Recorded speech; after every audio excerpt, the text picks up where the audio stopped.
écoutez Alger Chaîne 3, le journal. Le sommaire lauréat du prix du Parlement des écrivains de la Méditerranée, l'auteur Yasmina Khadra remercie le président de la République pour ses félicitations. Le président de la République invité au sommet du G20 qui se tient à Johannesburg, le chef de la diplomatie Ahmed Attaf est sur place. La nouvelle allocation touristique d'un montant de 750 € sera ou entrera en vigueur avant la fin du Ramadan ou au plus tard après Eid al-Fitr, déclaration du ministre des Finances ce matin à l'Assemblée nationale. À propos du Ramadan, 750 produits seront vendus à prix réduit. Le ministre du Commerce intérieur et le président du CREA ont animé ce matin une conférence de presse commune. Et puis sport, Grand Prix de la Sonatra qui se déroule aujourd'hui à Hassim Saoud. On retrouvera en direct notre envoyé spécial, Rostom Yahya Shrif. Madame, monsieur, bonjour et bienvenue. L'écrivain algérien Mohamed Mousselhoul, plus connu sous le nom de Yasmina Khadra, a exprimé ses remerciements au président de la République, Abdelmajid Tebboune, pour ses félicitations après avoir remporté le prix littéraire international, le prix du Parlement méditerranéen. Je vous propose d'écouter ses impressions.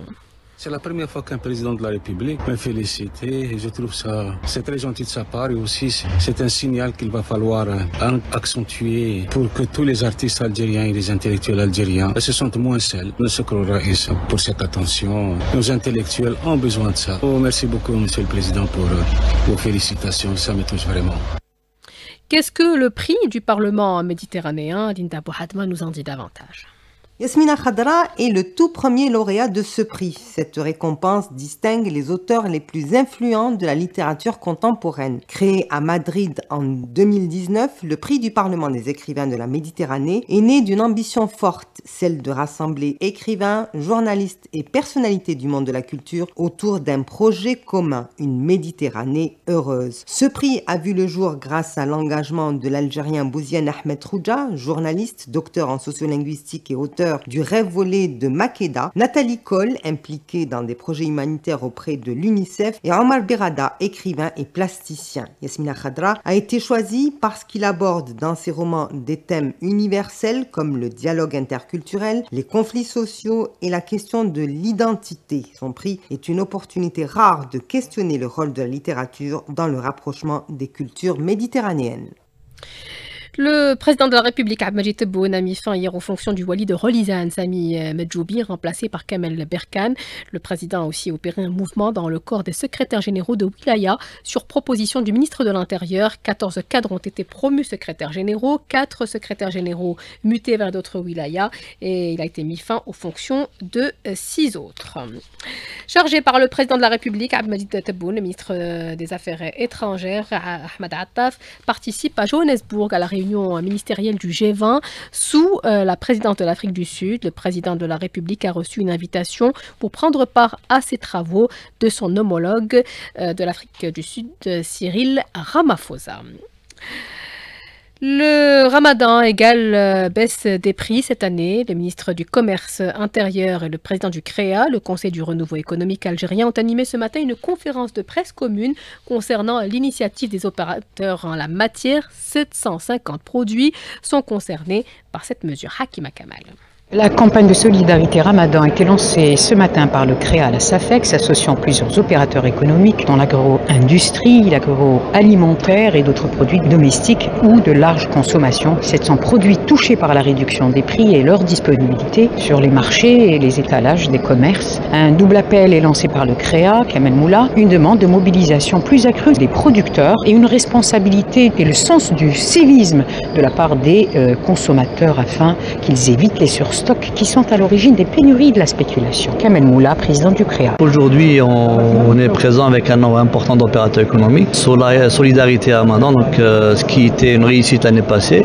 Donc on a mobilisé l'ensemble des opérateurs économiques pour essayer de sensibiliser sur des réductions de prix, sur la disponibilité des produits. Et aujourd'hui, je peux vous dire qu'on a réussi parce qu'il y a l'opération, il y a exactement 840 produits. On va exposer l'ensemble des produits qui qui sont concernés. C'est très varié, ça touche l'ensemble des secteurs, d'abord de l'agro-industrie, produits agricoles, vous avez les produits d'entretien, produits électroménagers. En fin de compte, on a brassé très là, c'est les produits qui sont très consommés le mois de Ramadan. Le ministre du Commerce et de la Régulation, Taïeb Zitouni, a souligné que plus de 600 marchés de proximité durant ce Ramadan seront installés. Au même moment, ce matin, à la même cérémonie, le ministre de l'Agriculture, M. Chorfa, a souligné que la production agricole est disponible, les stocks sont faits et la qualité est au rendez-vous. Séance de questions orales ce matin à l'Assemblée nationale. Plusieurs ministres ont été interpellés, dont celui des Finances. Le ministre des Finances qui a annoncé que la nouvelle allocation touristique d'un montant de 750 € entrera en vigueur avant la fin du Ramadan ou au plus tard après Eid al-Fitr. Voici ses propos. Pour ce qui est de l'allocation touristique de devises, nous étions réunis hier au niveau de la commission Finances et Budget de l'APN. Nous avons examiné la question. L'allocation touristique entrera en vigueur avant la fin du mois de Ramadan ou au plus tard après l'Aïd. Le siège du ministère des Finances qui a abrité ce matin un séminaire sur le référent national de la gouvernance des données. Le Haut Commissariat à la numérisation a annoncé la finalisation de la première version de ce référent national. Voici les propos de Meriem Ben Mouloud, Haut Commissaire à la numérisation, propos recueillis par Smaïl Mimouni. La plateforme nationale de l'interopérabilité et de mécanismes d'échange a été réalisée en coopération avec tous les départements ministériels et organismes publics et les données expérimentales ont été échangées avec succès avec eux via le réseau souverain de mesures. Cela nous a permis de passer au stade expérimental en utilisant des données réelles. C'est ce qui nous oblige aujourd'hui à disposer de normes et de procédures organisées et encadrées qui garantissent le processus d'échange sécurisé des données. Ainsi, le Haut Commissariat à la numérisation a achevé l'élaboration de la première version du référentiel national de la gouvernance des données comme cadre organisateur des échanges de données exclusivement entre secteurs ministériels et organismes publics de manière fiable tout en préservant la sécurité, la confidentialité, l'intégrité des données.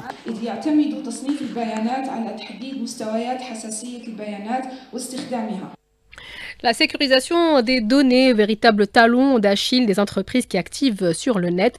Ces informations peuvent à tout moment tomber entre les mains de personnes malveillantes. Reportage de Sami Aloun.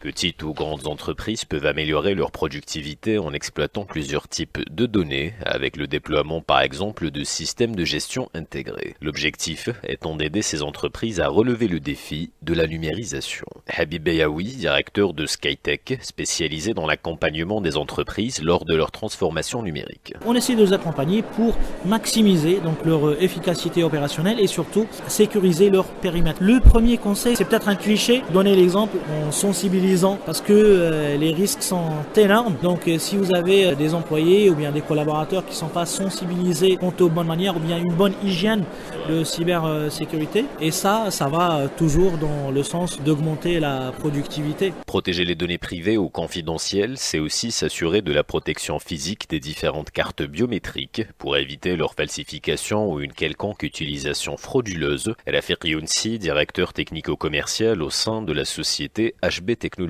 Il y a en fait l'aspect sécurité physique quand on parle de données personnelles type carte d'identité, permis, carte bancaire. Nous en fait on œuvre sur ça. Donc nous avons toute une infrastructure derrière qui permet non seulement de produire la carte avec des normes internationales, donc nous avons toute la chaîne, on est aussi développeur. Une transformation numérique qui nécessite une vigilance accrue en matière de protection des données avec un accompagnement pour aider les entreprises à prendre conscience des multiples dangers liés à la vulnérabilité des données. Dans l'invité du jour, il était question aujourd'hui de l'arganier, dont l'huile est très prisée. Cette espèce est endémique du sud-ouest de l'Algérie. Si elle pousse naturellement à Tindouf, des exploitations sont aujourd'hui implantées dans plusieurs wilayas. Sabrina Rajdi, directrice chargée du barrage vert à la DGF, la Direction Générale des Forêts, elle répondait aux questions de Nariman Mendil.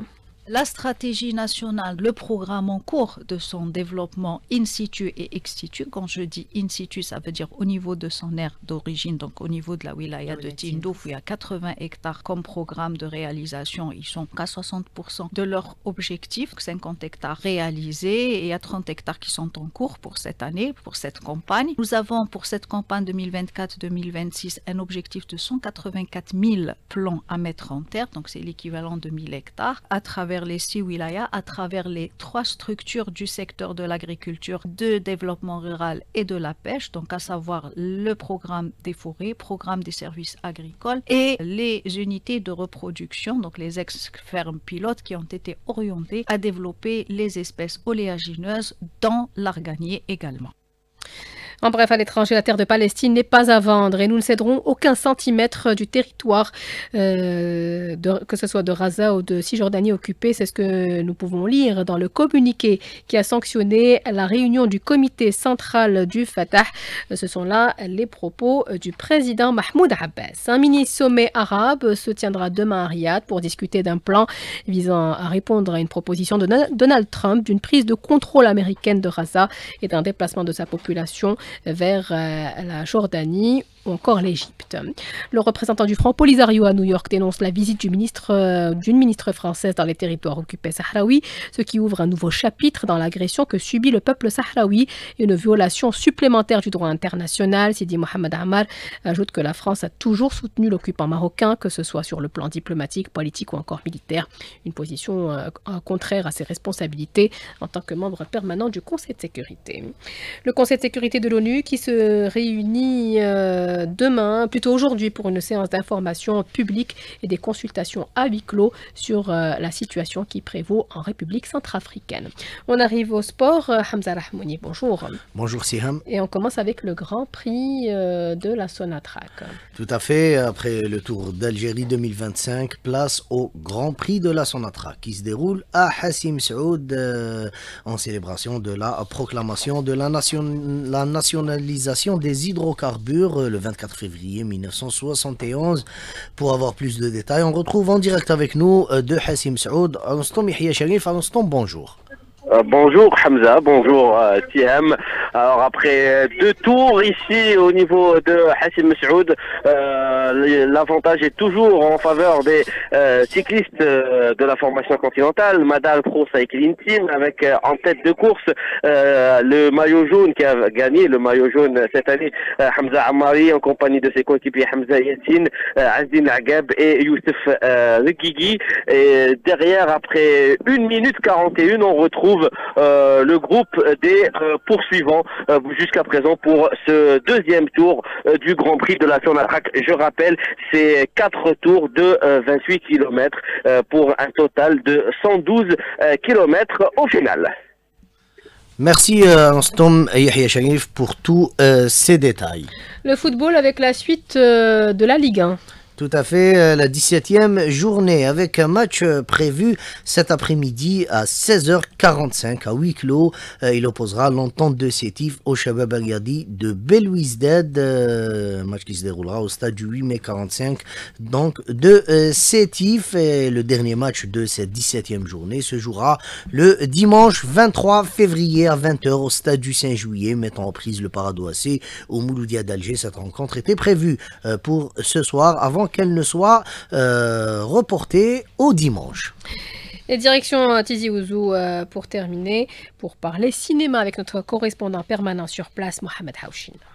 À l'occasion de la journée nationale du Chéhid, la Cinémathèque de Tizi Ouzou a programmé cette semaine tout un cycle de films révolutionnaires algériens et les cinéastes présents, tout comme les élèves des lycées et collèges et leurs enseignants, étaient ravis de tous les débats qui ont accompagné ces films portant sur la révolution algérienne. Effectivement, si on réalise ce genre de film, c'est pour les futures générations et le moment est venu de faire des projections pour nos étudiants, lycéens, afin de transmettre les messages de notre glorieuse guerre de libération nationale. C'est très important, surtout pour la jeunesse de maintenant, car ça nous apprend beaucoup de choses sur notre passé, sur l'histoire de l'Algérie. Maintenant, grâce à ce film, j'ai appris beaucoup de choses. Quand l'école nous a dit qu'on allait voir Abad Ardan, j'étais fascinée. Oui, en effet, c'est très bien d'en connaître, c'est notre histoire. Je reviendrai sans hésitation. Nous l'avons toujours expliqué à nos élèves, il faut connaître l'histoire de son pays, l'histoire de nos martyrs. Très heureuse de constater qu'ils étaient vraiment présents. Avec des initiatives comme ça, il est très important à ce qu'on puisse dire justement voilà ce que l'Algérie et les Algériens ont vécu durant période,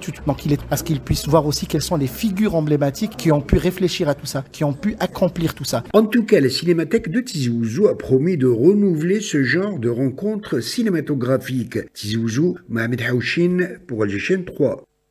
Ce journal a été réalisé par Ahmed Dadou et Amine Segni. Merci à vous de l'avoir suivi. Merci également à Nassim qui était aujourd'hui à la technique, Mariam à la régie d'antenne, Yacine au streaming vidéo.